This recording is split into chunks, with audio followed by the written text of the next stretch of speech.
Who are the dead men in her car? I have questions. Well, geez, Pepper, what up? Her name is right there, LM, and I'm saying ML. Okay. You and me both, West. I think there comes a point where it's like, it's not you, it's me. Gwen, it's you. The new Ruth Ware is coming out. Pepper.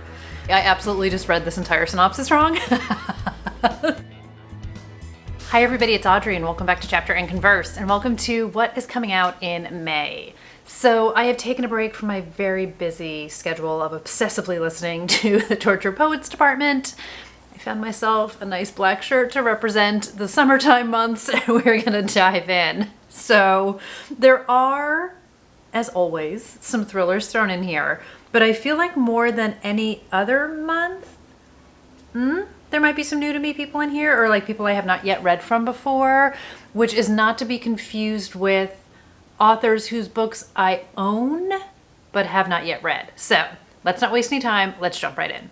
So as always, I'm going to talk about these in publication date order. All of the dates will be listed down below. I feel somewhat confident that these are locked in dates since it's almost May, but always do the double checking down below just in case. First book is The Vacation Rental, and this is by Katie. I don't know if it's Sis or Sissy or Cece.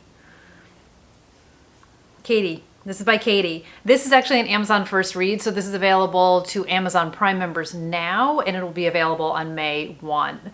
So she has written several books, and she's kind of been one of these people who has been on my radar, but I have not yet read one of her books. But she is a psychological thriller reader, so obviously I wanted to jump in and see what's going on here. So in this one, it says we have a summer getaway triggers a psychological game of cat and mouse about the frightening damages of love, family, and obsession. So in this book, it looks like we're following maybe two POVs. So Georgia has rented her country home for the month of August. Her and her family go to the Connecticut shore to reconnect, to ease some family tensions, to have a good time. They rent their home to Anna. They have a house in the cool woodlands, somewhere, which is a dream break from the obsessive heat of New York City. And Anna, who is renting it, is also trying to get away from, like, it sounds like a bad relationship that she's in. So a month apart, and Anna can clear her head and reassess her future. She's found the perfect place to do it. But as the weeks wear on, Georgia and Anna discover that the pleasures of escape are as difficult to trust in as the comforts of home, and something strange, it sounds like, is going on for each of these women. So we have two women living in two different places, doing two different rentals. I don't know if their paths are going to cross. I don't know what's going to happen because I haven't read it yet. So there you go. Vacation Rental, book number 1. All right. Next up is a pre-order of mine, auto by author. This is Carly Fortune, and this is This Summer Will Be Different. I actually also just got the e-arc of this as well, so we'll see how good I do jumping into these books ahead of time. We'll see, we'll see, we'll see. This says, this summer they'll keep their promise. This summer they won't give in to temptation. This summer will be different. Lucy is the tourist vacationing at a beach house in Prince Edward Island, and Felix is the local who shows her a very good time. The only problem is Lucy doesn't know he's her best friend's younger brother. Lucy and Felix's chemistry is unreal, but the list of reasons they need to stay away from each other is long, and they vow to never repeat that electric night again, which is easier said than done. It sounds like each year Lucy escapes to Prince Edward Island for a getaway with her best friend Bridget, and every visit begins with long walks on the beach beneath soaring red cliffs and a golden sun. In every visit, Lucy promises herself she won't wind up in Felix's bed again. So it sounds like we're going to get, I don't know if we're going to get some multiple summers, like in every summer after, or if we're going to kind of like lead into our current summer when she's on the island. I don't know. I kind of don't want to read any more about it. I'm a huge fan of the Carly Fortune books. If you guys have been here for a while, you know my introduction to her was sort of an accidental side door into it, because Ashley Winstead talked about how the book she was writing, which eventually became Midnight is the Darkest Hour, was every summer after with serial killers. And I was like, what is this every summer after book? I need to know. And then I'm like, it's a romance. What is happening here? So of course I read it and I loved it and I cried and everything. So nothing if not. I feel like typical Libra. I feel like half of me is just like cold and dark and murdery and give it to me. And the other side of me is just like this like broken, pulsating heart of crying. Like, I could watch a commercial and break into tears sometimes. So anyway, I'm gonna let myself delight and cry probably while I read this book, and I'm very excited for it. So yay, Carly. Wasn't that a TV show? Yay, Carly? Go, Carly? Okay, onward and upward. Here we go. Okay, the next two books, I was lucky enough to get them gifted to me from Berkeley, which I'm super excited about. The first one is The House That Horror Built by Christina Hendrick. This has got a shiny cover on it, so we're gonna make do. So if you guys, again, have been here for half a minute or maybe a year, then you would know her book that came out last year, Good Girls Don't Die, was one of my favorite books, and I absolutely loved it. That was the first Christina Hendrick book that I had read, and I just totally fell for it. I really enjoyed the writing. I enjoyed the women in it. I enjoyed the story. It basically was like three women walk into fictional stories, like different tropes, like a cozy, a slasher, and a dystopian, and have to find their way out of the story. It's really, really interesting. So I thought it was well done. And in this one, we get some more horror vibes. Although what I've seen from some early reviews of this, of people who also had an arc of this, is that it's not deep, dark, disturbing horror. I think it's like for more intro to horror people, maybe, if you're not like deep down the web. I'll let you know after I read it, because this one is, she's fighting for the top of my list here. So in this one, we have a single mom who is working in the Gothic mansion of a reclusive horror director, and she stumbles upon some horrifying secrets. Harry has always loved horror movies, and it's not a total coincidence that she took a job cleaning the house of movie director Javier Castillo.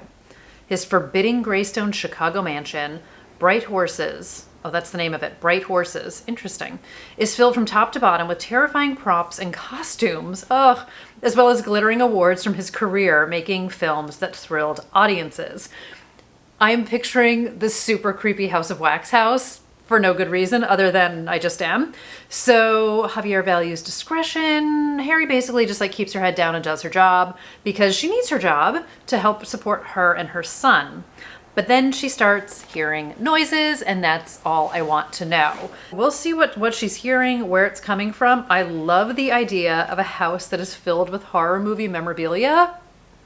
I'm picturing also Scream 6, The Shrine, with all of that stuff in it. All right, so stay tuned there. And then the next book I have is The Hunter's Daughter by Nicola Solvinic. So this is a woman whose dad is a serial killer, which I totally love. So sort of like Flicker in the Dark. And then not like Unsub, but in that one we had the woman who was a police officer whose dad was a police officer who was chasing a serial killer. So I love the father-daughter serial killer theme to a book. So in this one, we have a debut, and this is about a seemingly good cop who is secretly the daughter of a notorious serial killer.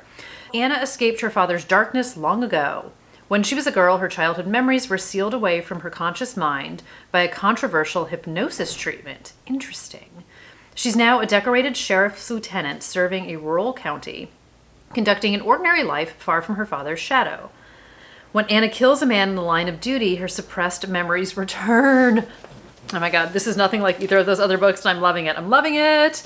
She dreams of her beloved father, his hands red with blood, surrounded by flower-decked corpses he had sacrificed to the god of the forest. Oh my God, what's happening? To Anna's horror, a serial killer emerges who is copying her father and who knows who she really is. I don't want to read anything else. I don't want to read anything else. I don't want to know anything else. Oh my God, The Hunter's Daughter. This sounds so flippin' good. Thank you, Berkeley. I'm very excited. I have had a fantastically fun time reading debut and new to me authors so far this year, and I need to read this. I need to read this. So I'm very excited for this. Stay tuned. Thank you again, Berkeley. You know how to make a girl happy. You know how to make a girl happy. Okay, back to books that are coming out that I don't already have. Okay, now we're gonna cleanse everybody's soul and talk about Christina Lauren's The Paradise Problem. I Loved Love in Other Words. That was one of the first, I feel like, contemporary romances I had read in a bit, and I just absolutely fell in love with it. And I would say more recently, I feel like when I read The Idea of You in December, it sort of like reignited my love of a good romance. I am currently reading Emily Henry's Funny Story, which I'm obsessed with. So I'm kind of on a little bit of a romance levity kick at the same time. And I'm also trying to balance out, again, the dark and messed up with the broken and crying love stories. In this one, it says, we have a delicious new romance between the buttoned-up heir of a grocery store chain and his free-spirited artist X as they fake their relationship in order to receive a massive inheritance. I haven't given a lot of thought to like my favorite romance tropes, but I do very much enjoy a fake dating scheme. That might be one of my favorites. Anna Green thought she was marrying Liam Weston for access to subsidized family housing while at UCLA. She also thought she'd signed divorce papers when graduation caps were tossed, and they both went on their merry ways.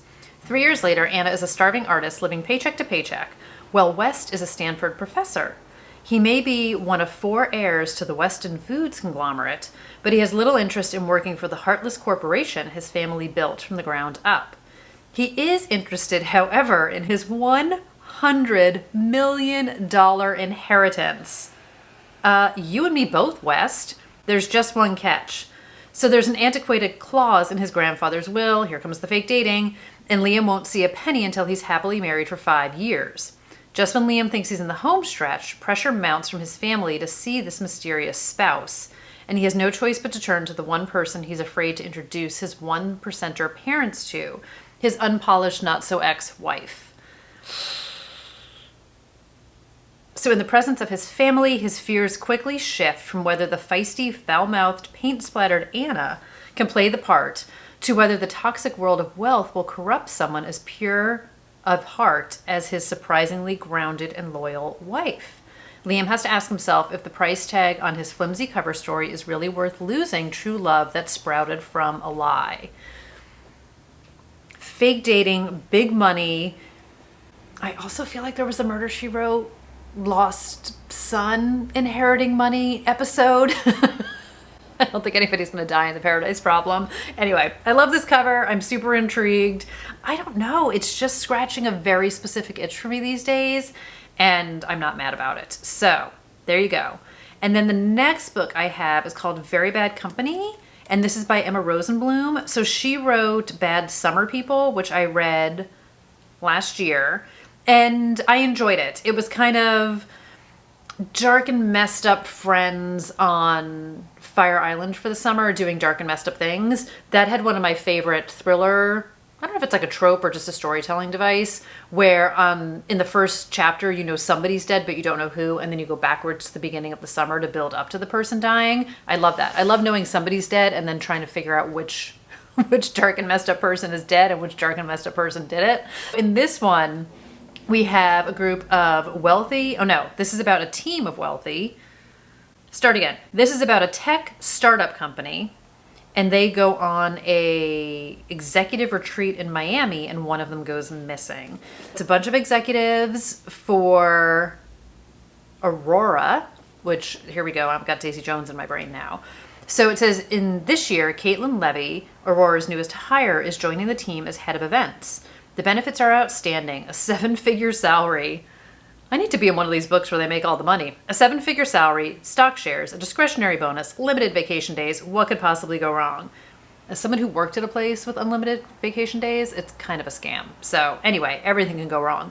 When a fellow high-level executive vanishes after the first night, the disappearance has the potential to derail the future of the company's sale and cost everyone on the team millions. I'm getting One by One by Ruth Ware vibes out of this, except that was in the snow, this is in Miami. Now more than ever, Caitlin and her colleagues must continue the charade, partaking in team-building exercise, group brainstorms, and dinners in order to keep the future of Aurora afloat amid all the fatal speculations. I also was recently rewatching season 1 of Remington Steele, and there is a similar plot line, although they weren't rich, they weren't in Miami, but it was like video game people. Peter Scolari was in it. Anyone? Season 1, Remington Steele. So we'll see. I love somebody go missing. I love somebody go missing. I love when somebody goes missing. I love a charade.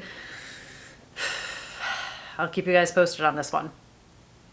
The next book is Swiped, and this is by L.M. Chilton. So the first little blurb on this says, as if Bridget Jones found herself in a Scream film. Yes, yes, yes, yes, yes, yes, yes. Clever and darkly hilarious thriller romantic comedy about a young woman who must unmask a serial killer that everyone thinks is her, all before her best friend's wedding. This sounds like my kind of murdery humor. So Gwen Turner has made a bloody mess of her life. She recently broke up with the best man she's ever known for reasons she can't even admit to herself, and quit a lucrative job to open her own coffee shop. To top it all off, her best friend is getting married and leaving her behind in singlehood. Jerk. Along with too much cheap wine and bad reality TV, Gwen turns to a dating app to help fill the void in her life. Swiping through the few eligible bachelors left in town, she spends her evenings out on one disastrous date after another.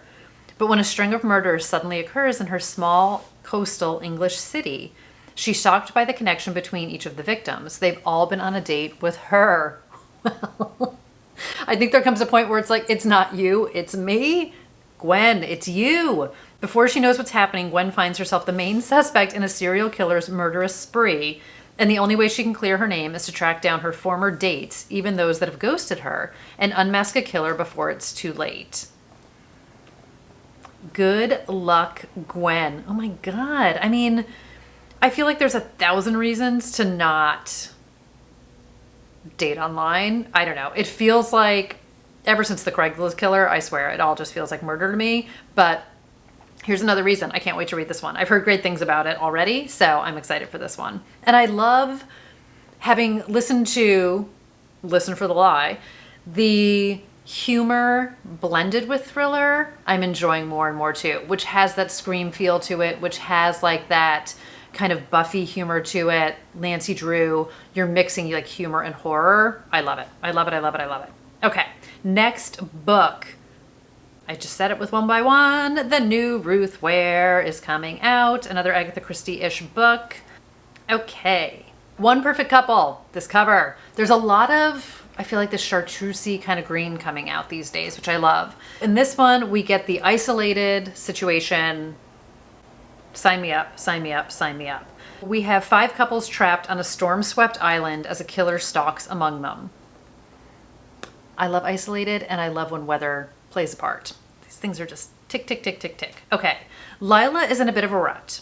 Her postdoctoral research has fizzled out. She's pretty sure they won't extend her contract, and things with her boyfriend Nico, an aspiring actor, are not going so great. So they join the cast of a new reality TV show, One Perfect Couple, because nobody learned anything from Vanderpump. Things go terribly wrong on reality TV. She decides to give it a go. So they find themselves whisked away to a tropical paradise, boating through the Indian Ocean towards Ever After Island, where the 2 of them will compete against 4 other couples. Ever After, wasn't that the name of the show in Unreal, which also was like a brilliantly, darkly funny, horror-y kind of a show. I loved it. I loved it. I loved it. I loved it. Okay, not long after they arrive on the deserted island, I almost said the deserted island. You know when words look like different words? Not long after they arrive on the deserted island, things start to go wrong. And that's all we're going to talk about here. I'm guessing murder. I'm guessing, and then there were none-ish, like somebody here on the island is the killer. And I love Ruth Ware. So I 1,000% still need to read 0 Days, which was her book from last year. I got myself into this bad habit where I was like, I'm going to save it because I'm going to go a whole year before the next book comes out. And then here we are a year later and I haven't read it. I have done this with Emily Henry. I have done this with multiple authors that I know and love. I need to get on my Ruth Ware game, but I'm not going to not buy this before I read 0 Days. That's not a rule. That's not a rule in this house today. The next book I have is The Gunkle Abroad, and this is by Stephen Rowley, and I don't have it yet, but I have it on my list. I have not yet read The Gunkle. That does not prevent me from putting this on the list. And Amber, I hear you, and I see you, and I hear you screaming at me to read The Gunkle, and I will, I will, I will. Amber has already read this book, and she said it was great. So this is part 2, book 2 of the Gunkle. So I suspect you can't read this without reading the first one, or you can, but it won't make as much sense. Patrick O'Hara is the Gunkle. And let me talk about that book instead, because I don't want to read what the second book is about. Not that it's like a thriller and like we're going to really spoil stuff. But Patrick, or Gay Uncle Patrick, or Gup for short, has always loved his niece Maisie and his nephew Grant. That is, he loves spending time with them when they come out to Palm Springs for week-long visits or when he heads home to Connecticut for the holidays. But in terms of caretaking and relating to the two children, no matter how adorable, he is honestly overwhelmed. Tragedy strikes. They lose their mom. Patrick's brother has a health crisis, and he finds himself suddenly taking over the role of primary guardian of the kids.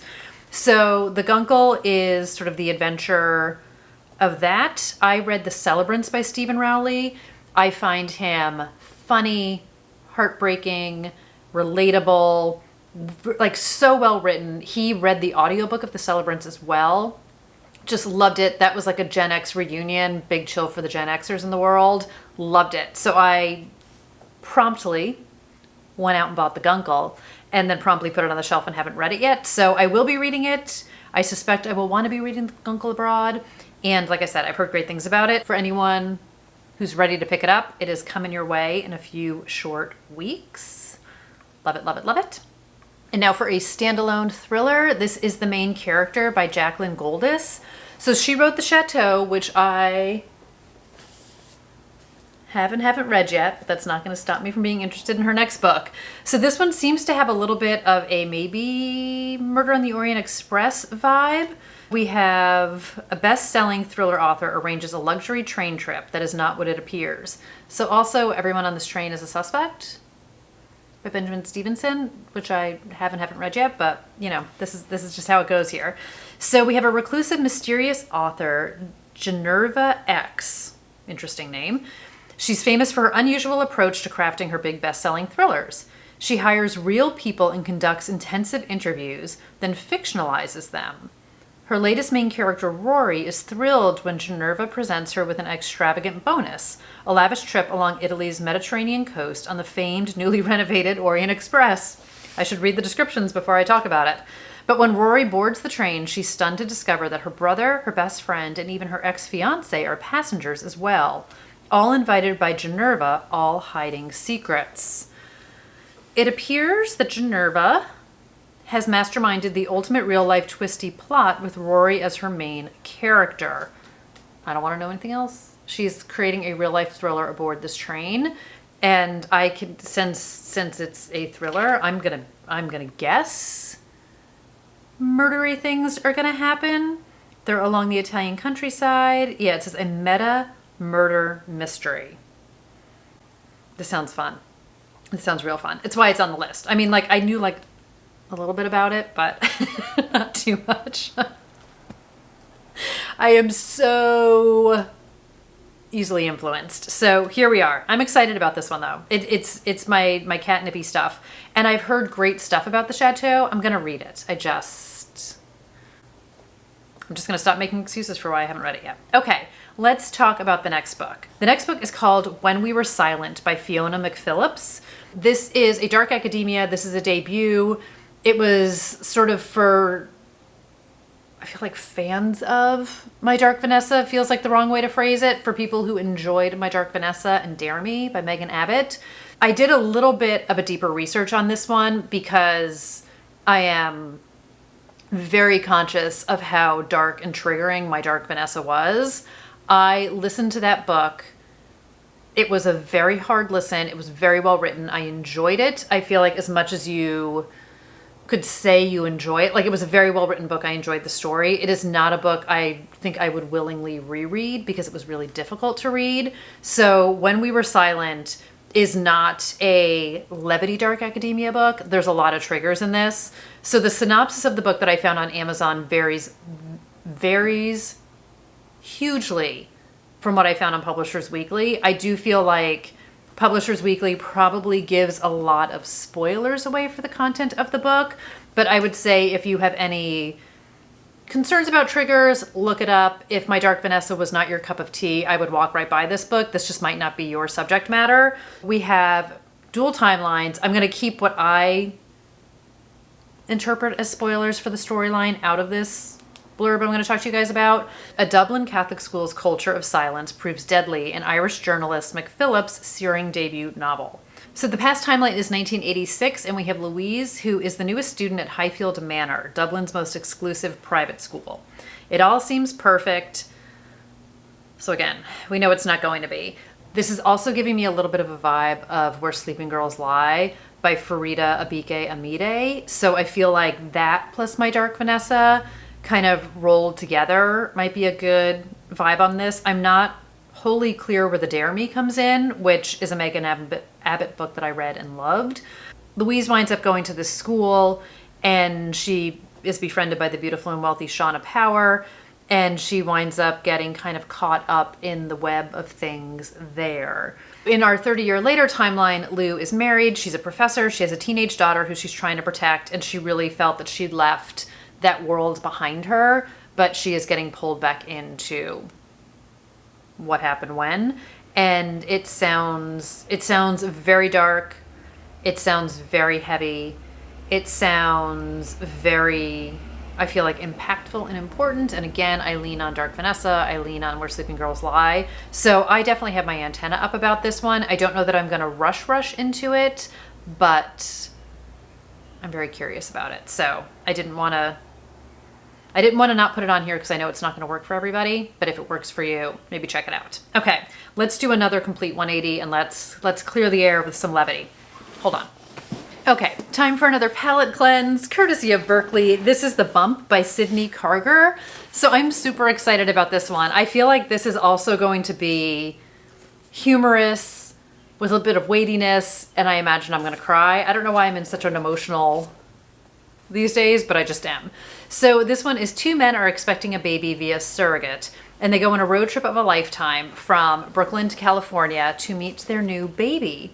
Wyatt and Biz are polar opposites and fully committed to their relationship and their life in Brooklyn with their dog Matilda. They are also freaking out a bit about having their baby.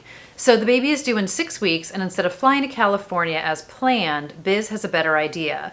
They could have this one last hurrah and drive cross country for some us time and have sort of an adventure of a lifetime before they start their next lifetime. They pack up their 1992 Volkswagen Cabriolet. Please tell me my Can't Buy Me Love fans are here. Who wanted a Cabriolet convertible? Just like Cindy Mancini. Absolutely. And they embark on an epic cross-country baby moon. But when they take several unexpected detours, old wounds are reopened and secrets spill out that could change their relationship for better or for worse, forcing the couple to re-examine the meaning of family while building their own. After all, what's a road trip without a few bumps along the way? This sounds so warm and fuzzy, but again, weighty, which I love. I'm just really excited about this book. They bring Matilda along for the ride. She's in the back seat of the car. I've never driven cross country. I can only imagine. I know people who have, and I'm excited for it. I don't know. Where's the stuff about the author? Give me some. Here we go. Sydney Carger is an award-winning screenwriter for film and television. Okay, so his debut novel was called Best Men and was published in 2023. I wasn't sure if this was a debut or not. And it was featured on GMA, The Today Show, and Watch What Happens Live with Andy Cohen. That's cool. Currently lives in NYC with his partner and their Australian Labradoodle, Zelda. Okay, I wasn't sure if it was a debut or not. So very excited about this one. Again, I feel like some levity and some tears are coming, and I'm here for it. And I also love this cover, right? Cool. Thanks, Berkeley. Okay. I feel like I'm doing a cheerleading. Okay. All right, let's talk about Alex Finley. He's got a new book coming out. We are going to wrap out this month with some thrillers. And one of them, the last one, I'm going to save it for last, I am super intrigued about. And I stumbled upon it accidentally, which is very hard to do on the internet. Like that's the best part of the bookstores, when you stumble upon stuff. But anyway, we'll get there next. First, no, we're gonna get to Alex Finley, then somebody else, and then that book. How's that for sticking around for more? Okay, Alex Finley's latest book is called If Something Happens to Me. So I have read all of his books. Every Last Lie. Tell me I got it right. Tell me I got it right. Every Last Fear. I can't get people's titles straight. Every Last Fear is still my favorite of his. There's just something about that book, and I don't know what it is, but gosh, gosh, I loved it so much. But yes, I have read all of his stuff. I am very intrigued by this one. So it says, for the past 5 years, Ryan Richardson has relived that terrible night. The car door ripping open, the crushing blow to the head, the hands yanking him from the vehicle, his girlfriend Allie's piercing scream as she is taken. With no trace of Allie or the car, a cloud of suspicion hangs over Ryan. But with no proof and a good lawyer, he's never been charged. Though that doesn't matter to the podcasters and the internet trolls. I love me podcast stuff, you know. Now Ryan has changed his last name and entered law school, and he's put his past behind him. I'm going to guess he hasn't. So here we go. Back to Italy. Summer trip to Italy with his law school classmates. He gets a call from his father. Allie's car has finally been found, submerged in a lake in his hometown. Inside are 2 dead men and a cryptic note with 5 words written on the envelope in Allie's handwriting. If something happens to me, ... Then halfway around the world, the unthinkable happens. Ryan sees the man who has haunted his dreams since that night. Who is in your dreams, Ryan? What happened to Allie? Where is she? Who are the dead men in her car? I have questions. I have questions. So I almost did a loud clap. I do have an e-arc of this one, which I'm excited for. So stay tuned. I will keep you guys posted on this one. It sounds good. Where's the girlfriend? What can't he remember? Unreliable narrator vibes. All the things. Okay. Let's talk about Jana Hendrick, who is another author that I love. I have read all of her stuff.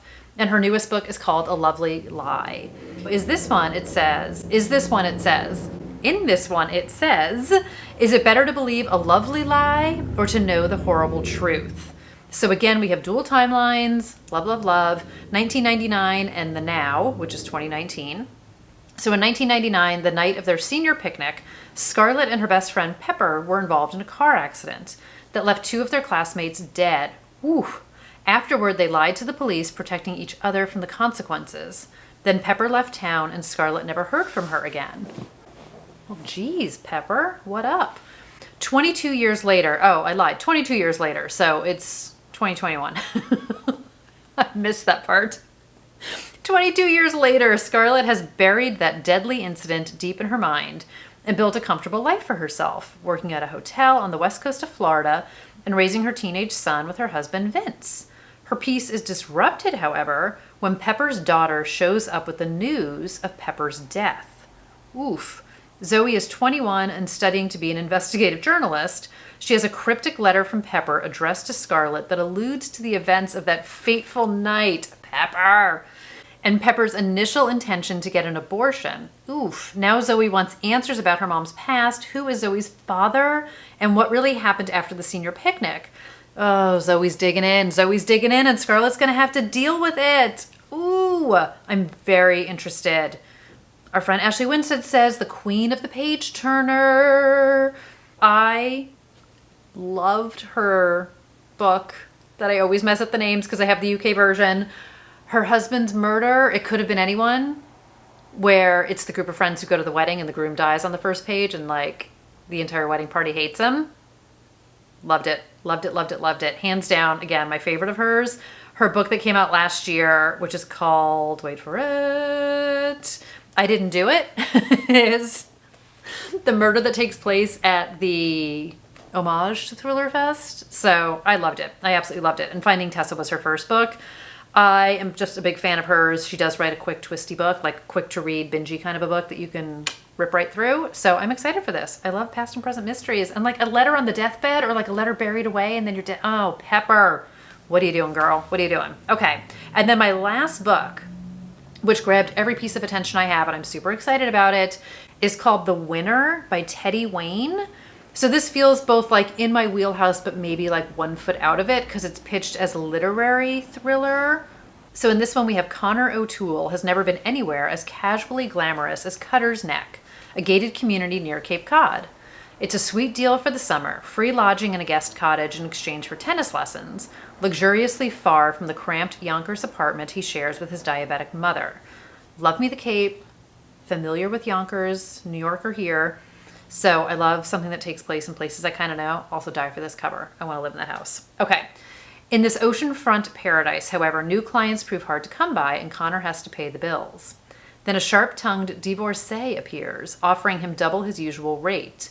Soon he realizes Catherine is expecting additional off-the-court services for her money, and Connor tumbles into a secret erotic affair unlike anything he's experienced before. Despite his steamy flings with a woman twice his age, he simultaneously finds himself falling for the artsy, outspoken girl he met on the beach. Connor somehow finds a way to manage this tangled web until he makes one final irreversible mistake. So it says, a dark, explosive literary thriller that brilliantly skewers the elite. Whitting Award winner Teddy Wayne's unputdownable novel is cinematic, shocking, and a psychological masterpiece. What is happening here? Who is the winner? Who is the winner? Vogue says it's a page-turning story of sex, power, and money. Julia May Jonas, who wrote Vladimir, says a riveting novel about how to have the rich and eat them too. Sexy, breathless, and brutal. And Liz Moore from A Long Bright River says, be prepared to fully lose yourself in The Winner, a book I started and simply couldn't stop reading. Teddy Wayne has written a timely, topical novel that still somehow feels like a classic. I am a sucker for some good plugs like this. I'm just, Massachusetts elite, the Bostonian in me is like crying out for more. Young law student. I don't know what's going to happen here. Is it a little bit Ripley? Why can't I think? It's sort of in a totally different way is giving me like All the Beautiful Lies by Peter Swanson. I don't know. I have so many questions. I'm so intrigued. And oh my God, Megan Nolan says it's a careening thriller. I'm psyching myself up. I'm hyping myself up, but I'm super excited for this. Again, the cover, die. Stunning, deceased. Here we are. That's everything I have on my list for May. Obviously, there's a whole bunch of other books that are coming out in May. But every time I do this, and I'm like, there's not that many books. And here we are, landing with a whole ton of books. Let me know if you've had the chance to read any of these, if you've heard about any of these. What else have you heard about that you're excited about? I hope to come back from Thriller Fest with some more recommendations and good fun stuff for you guys. That's at the end of May. And we'll roll right into June. I mean, I'm just getting ahead of myself. I've got 3 fantastic books to read here. I've got work to do. I need to get back to Taylor. So thank you guys so much for watching, but let me know what's going on. Let me know what you're psyched about. And I will see you guys in the next video. So take care till then, guys. Bye.